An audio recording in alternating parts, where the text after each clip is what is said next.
perfect nyo to. Action! Gagaling mo, mami, so. Perfect, oh. And cut. Alright. Alright, everybody shake your hand. Inhale.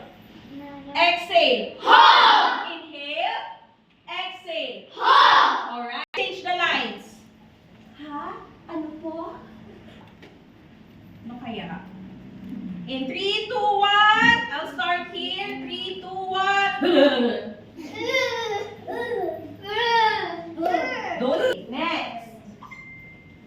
Hello everyone, my name is Marty Sikakayan. My dream is to be a teacher so I can teach the others for them to learn.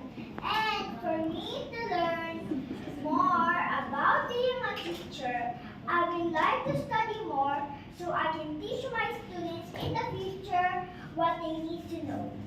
Yes, thank you for that wonderful answer. Next. Louder.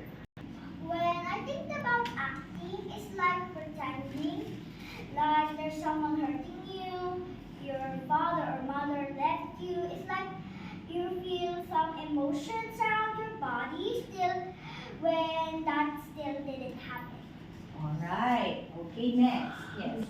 When I think about acting, I think I need to work hard. Okay, you think you need to work hard. In someone else's shoes.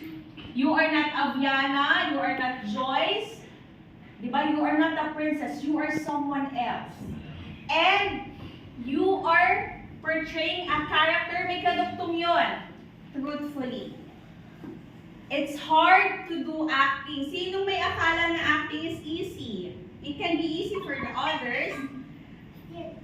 It's easy, yeah, it can be easy, but you have to work hard. It's not gonna be just after the workshop, ang galing ko na. You're gonna go out there, and then you're gonna tell yourself, nag-acting workshop ako, that's it. Because you know that the other actors who you see on TV, they are still learning. They have acting coaches, they do acting workshops. Some of them even went to